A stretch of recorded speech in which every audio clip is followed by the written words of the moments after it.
आज के सत्र में आप सभी का स्वागत है। आज हम क्षितिज भाग 1 के दूसरे पाठ का अध्याय करेंगे। माफ कीजिएगा, वसंत भाग 1 के। तो इसका जो अगला पाठ है उसका नाम है संसार पुस्तक। संसार पुस्तक है एक ऐसी रचना है जो पंडित जवाहरलाल नेहरू ने लिखी थी। पंडित जवाहरलाल नेहरू हमारे देश के पहले प्रधानमंत्री रहे और उन्हें बच्चों से बेहद लगाव था और इसलिए हम उन्हें चाचा नेहरू के नाम से भी जानते हैं, क्योंकि बच्चे उन्हें प्यार से चाचा नेहरू बुलाया करते थे। तो चाचा नेहरू जो थे वो अपनी बेटी इंदिरा के लिए अक्सर चिट्ठियां लिखा करते थे।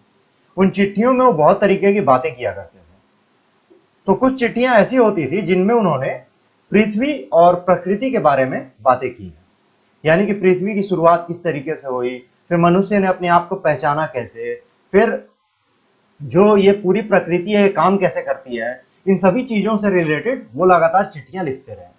उन्हीं चिट्ठियों के संकलन में से आज एक चिट्ठी का हम पाठ करेंगे। तो पंडित जवाहरलाल नेहरू के द्वारा रचित या लिखी हुई ये पत्र है और इस पत्र का जो अनुवाद है, ये वास्तव में पत्र अंग्रेजी में लिखा गया था और इसका अनुवाद जब हिंदी में किया गया तो मुंशी प्रेमचंद ने किया है। तो पाठ का नाम है संसार पुस्तक है। इसमें लिखते हैं कि जब तुम मेरे साथ रहती हो तो अक्सर मुझसे बहुत सी बातें पूछा करती हो और मैं उनका जवाब देने की कोशिश करता हूँ। तो पंडित जवाहरलाल नेहरू जी इंदिरा जी के लिए लिख रहे हैं कि जब भी तुम मेरे साथ रहा करती हो तो तुम अनेकों सवाल पूछा करती हो और उन सवालों के जवाब जो होते हैं वो मैं देने की पूरी कोशिश करता हूँ। लेकिन जब तुम मसूरी में हो और मैं इलाहाबाद में, हम दोनों उस तरह बातचीत नहीं कर सकते।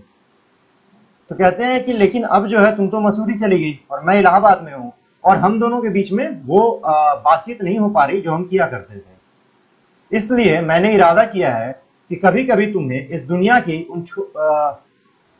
की और उन छोटे बड़े देशों की जो इस दुनिया में है छोटी छोटी कथाएं लिखा करो। तो ये जो संवाद स्थापित होता था पिता पुत्री के बीच, उत्सुकता वाला संवाद जिसमें कि बेटी पूछा करती थी कि ये कैसे हुआ वो कैसे हुआ, वो संवाद जो है बंद हो चुका है। क्यों बंद हो चुका है? क्योंकि इंदिरा जो है वो चली गई है मसूरी और पंडित जी जो है वो इलाहाबाद में। तो जवाहरलाल नेहरू लिखते हैं कि अब चूंकि हम दोनों अलग अलग हैं तो मैं तुम्हें इस पृथ्वी के बारे में और इस पृथ्वी में जो छोटे छोटे देश हैं उन सभी के बारे में कुछ ना कुछ कहानियां लिख के भेजता रहूंगा, जिससे कि तुम चीजों को अच्छी तरीके से समझ पाओ। तुमने हिंदुस्तान और इंग्लैंड का कुछ हाल इतिहास में पढ़ा होगा, मतलब कि तुमने हिंदुस्तान के बारे में और इंग्लैंड के बारे में तो अपनी किताबों में पढ़ा होगा, लेकिन इंग्लैंड केवल एक छोटा सा टापू है और हिंदुस्तान जो एक बहुत बड़ा देश है, फिर भी दुनिया का एक छोटा सा हिस्सा है। तो कहते हैं कि जो इंग्लैंड है, इंग्लैंड बहुत छोटा सा टापू है, बहुत छोटा सा देश है, एकदम छोटा सा टापू है। वहीं जो हमारा हिंदुस्तान है, हिंदुस्तान एक बहुत बड़ा देश है। अगर हम लोग इसको किससे कंपेयर करेंगे? इंग्लैंड से।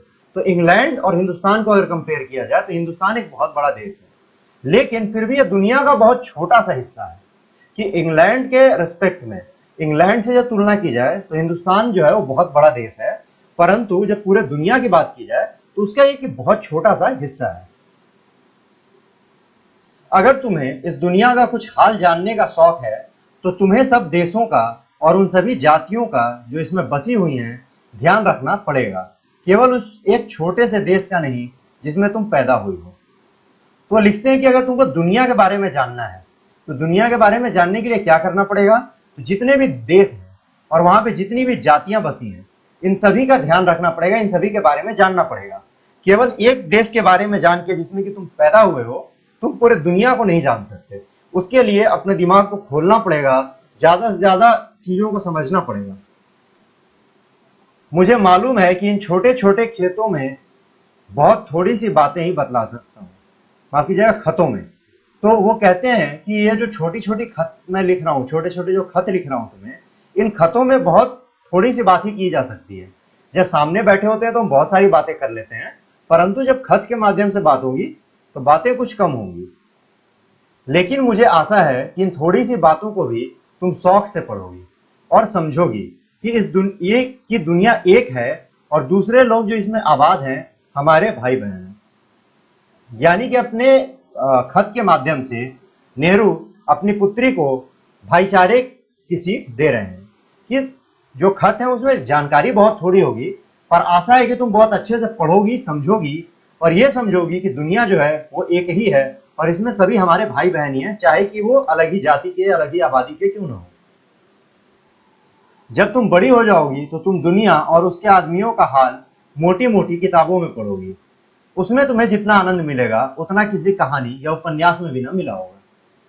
अब लिखते हैं कि बड़े होने के बाद जब तुम किताबें पढ़ोगी, किताबों मोटी मोटी किताबें होंगी जिसमें दुनिया और आदमी के बारे में जिक्र किया गया होगा, तो उसमें जो है तुमको बहुत आनंद मिलेगा और इतना आनंद मिलेगा जितना कि तुम्हें कहानी और उपन्यास में भी नहीं मिलता है।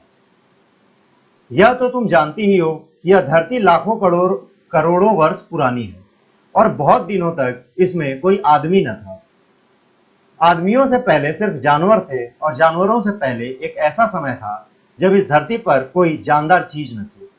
तो अब धरती का निर्माण कैसे हुआ और कैसे लाखों करोड़ों वर्ष पहले धरती बनी, फिर उसमें जो है धीरे धीरे पेड़ पौधे आए, फिर जानवर आए, फिर जाकर के आदमी आए। तो आदमी जो है वो बहुत बाद में आया। आदमी से पहले जानवर थे और जानवर से पहले तो कोई जानदार चीज थी ही नहीं, सब निर्जीव चीजें थी। जब यह दुनिया इस तरह के जानवरों और आदमियों से भरी हुई है, उस जमाने का ख्याल करना भी मुश्किल है जब यहां कुछ न था।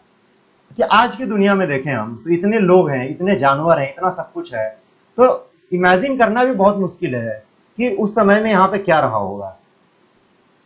लेकिन विज्ञान जानने वालों और विद्वानों ने, जिन्होंने इस विषय को खूब सोचा और पढ़ा है, लिखा है कि एक समय ऐसा था जब यह धरती बेहद गर्म थी और इस पर कोई जानदार चीज नहीं रह सकती थी।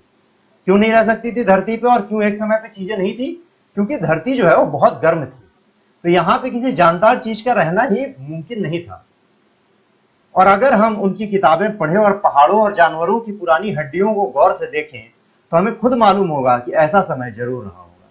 तो ऐसा समय रहा था, ये हमें कहाँ से पता चलता है? ये हमें उन साइंटिस्ट से पता चलता है, उन इंटेलेक्चुअल से पता चलता है जिन्होंने कि इस सब्जेक्ट के ऊपर, इस विषय के ऊपर शोध किया, पढ़ाई की, इसके ऊपर ढूंढ कर चीजें निकाली और फिर उसको किताबों में लिखा या फिर लिख करके हमारे सामने प्रस्तुत किया। तुम इतिहास की किताबों में ही पढ़ सकती हो, लेकिन पुराने जमाने में तो आदमी पैदा ही न हुआ था, किताबें कौन लिखता?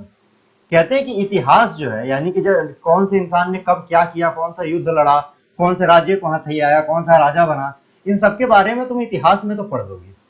लेकिन उस जमाने के बारे में सोचो, उतने पुराने जमाने के बारे में सोचो जहां पे कि कोई आदमी ही ना था। आदमी ना था तो इतिहास कौन लिखता? और इतिहास लिखा ही नहीं गया है तो फिर उसके बारे में कैसे इमेजिन किया जा सकता है? तब हमें उस जमाने की बातें कैसे मालूम हो? यह तो नहीं हो सकता कि हम बैठे बैठे हर एक बात सोच निकालें। यह बड़े मजे की बात होती, क्योंकि हम जो चीज चाहते सोच लेते और सुंदर परियों की कहानियां गढ़ लेते। तो कहते हैं कि ऐसा तो हो नहीं सकता है कि हम बैठे हम लोग सारा सोच निकाल ही ले। और बड़े मजे का बात यह है कि अगर बैठे बैठे हम चीजें सोचने लगे तो क्या होगा कि हम सुंदर परियों की कहानियां गढ़ लेंगे। लेकिन जो कहानी किसी बात को देखे बिना ही गढ़ ली जाए वह ठीक कैसे हो सकती है? कहानी के लिए कुछ बेस होना तो जरूरी है। लेकिन खुशी की बात है कि उस पुराने जमाने की लिखी हुई किताबें न होने पर भी कुछ ऐसी चीजें हैं जिनसे हमें उतनी ही बातें मालूम होती है जितनी किसी किताब से होती है। तो कहते हैं कि चलो माना कि उस जमाने की किताबें नहीं है हमारे पास, पर उस जमाने के पुराने जमाने की कुछ ऐसी चीजें मिली हैं जिनसे कि हमें मालूम चल जाती है चीजें, और ये चीजें किसी किताब से कम नहीं है। इनकी प्रामाणिकता जो है, इनकी जो वैल्यू है वो किसी किताब से कम नहीं है। ये पहाड़, समुद्र, सितारे, नदियां, जंगल, जानवरों की पुरानी हड्डियां और इसी तरीके की और भी कितनी ही चीजें हैं जिनसे हमें दुनिया का पुराना हाल मालूम हो सकता है। तो दुनिया का पुराना हाल मालूम करने के लिए क्या क्या चीजें हैं? पहाड़ है, समुद्र है, सितारे हैं, नदियां हैं, जंगल है, जानवरों की पुरानी हड्डियां हैं। ठीक है, मगर हाल जानने का असली तरीका यह नहीं है कि हम केवल दूसरों की लिखी हुई किताबें पढ़ लें, बल्कि खुद संसार रूपी पुस्तक को पढ़ें। तो कहते हैं कि हाल के बारे में जानने के लिए दो चीजें हैं। एक तो किताबें लिखी गई, किताबें किस बिना पे लिखी गई, तो पहाड़, समुद्र, सितारे, इन चीजों को देख करके, जानवरों की हड्डियों को देख करके, रिसर्च करके किताबें लिखी गई। तो एक तो यह तरीका हो गया कि हम किताब पढ़ें और उसके बारे में जान जाएं। पर दूसरा तरीका यह है कि हम केवल किताबों तक सीमित न रह करके खुद इस संसार रूपी पुस्तक को पढ़ें। कि जो लोगों ने ऑब्जर्वेशन किया, जिन लोगों ने रिसर्च किया, जिन चीजों से हम सीधा उन चीजों को देखें, पहाड़ों को देखें, समुद्र को देखें, सितारों को देखें, और देखने का अर्थ केवल देख के चले आना नहीं है, देख के उन्हें समझने की कोशिश करें, महसूस करने की कोशिश करें। सोचो कितनी मजे की बात है, एक छोटा सा रोड़ा जिसे तुम सड़क पर या पहाड़ के नीचे पड़ा हुआ देखती हो, शायद संसार की पुस्तक का छोटा सा पृष्ठ हो, शायद उससे तुम्हें कोई नई बात मालूम हो, शर्त यही है कि तुम्हें उसे पढ़ना आता हो। तो कहते हैं कि एक कंकड़, मतलब कितने मजे की बात है कि सोचो एक कंकड़ है जो पहाड़ पे से या फिर किसी सड़क पे या कहीं पे भी एक छोटा सा रोड़ा मिल गया तुमको कंकड़ का। अब ये सोचो कि उस कंकड़ के पीछे कितनी मतलब चीजें छुपी हुई है, कि वो एक संसार का जो किताब है उसका एक पूरा पन्ना है वो, पर तुम्हें पढ़ना आना चाहिए कि वो पत्थर कहाँ से आया, किस मिट्टी का है, किस पहाड़ का है, पत्थर की क्वालिटी कैसी है, वहां पे बहुत सारे स्तर हैं, उसके फेजेस हैं। कोई जवान उर्दू, हिंदी या अंग्रेजी सीखने के लिए तुम्हें उसके अक्षर सीखने होते हैं। इसी तरह पहले तुम्हें प्रकृति के अक्षर पढ़ने होंगे, तभी तुम उसकी कहानी उसके पत्थरों और चट्टानों की किताब से पढ़ सकोगे। तो कहते हैं कि किताब जो है, किताब पढ़ने के लिए हमें जबान सीखनी होती, जबान यानी कि लैंग्वेज।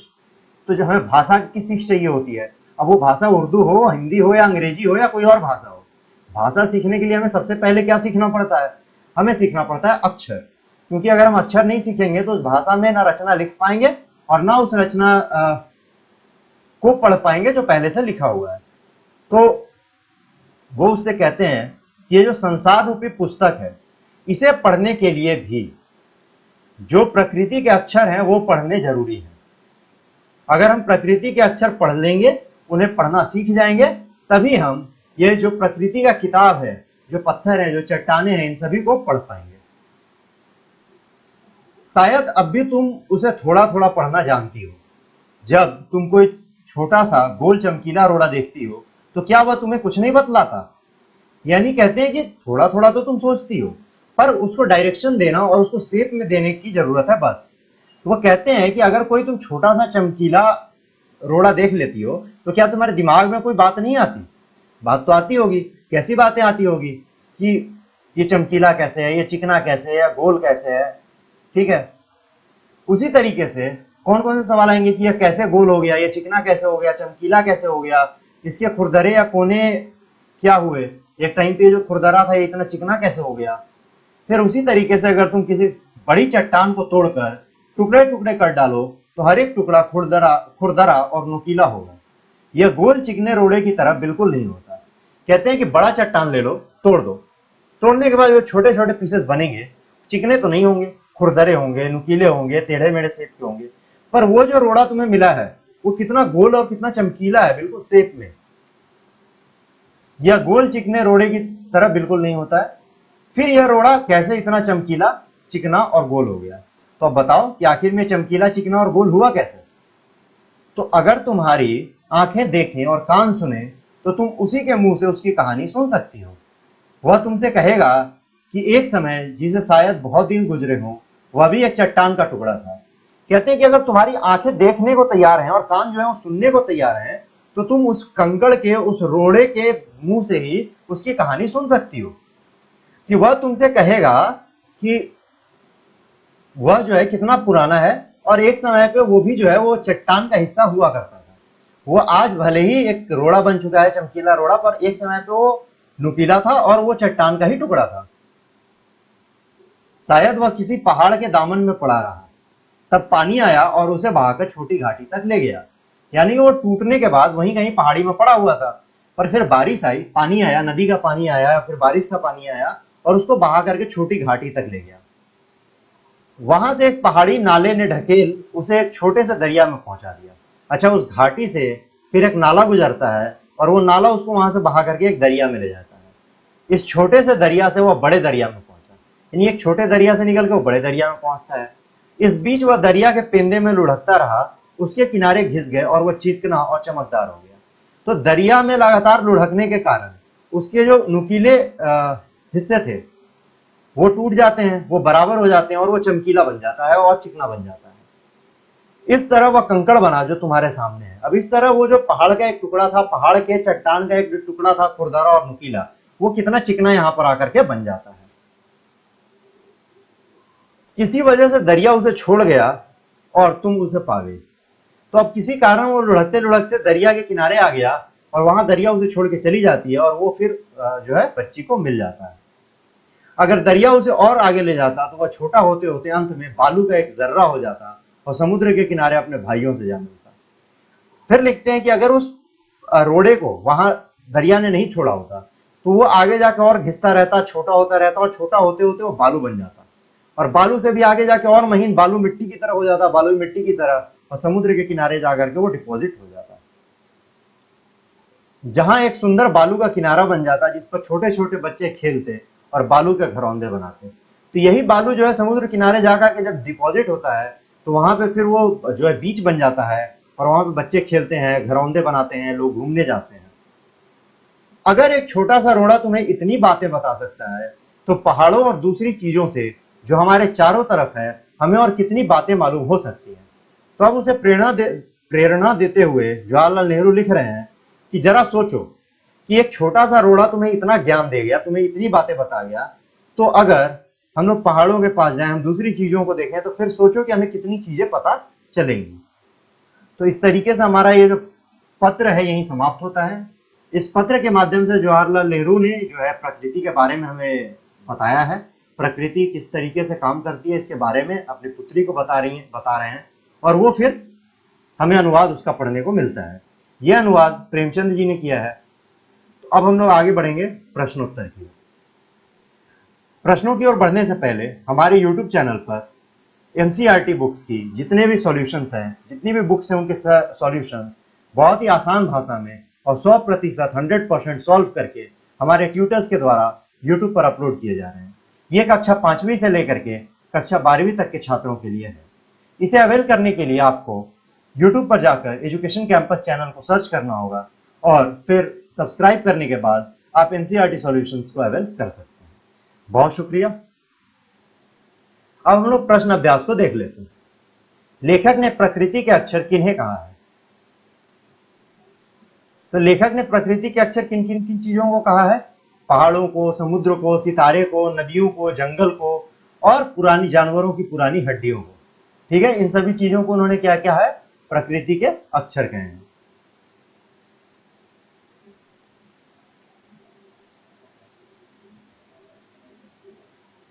अगला है लाखों करोड़ों वर्ष पहले हमारी धरती कैसी थी?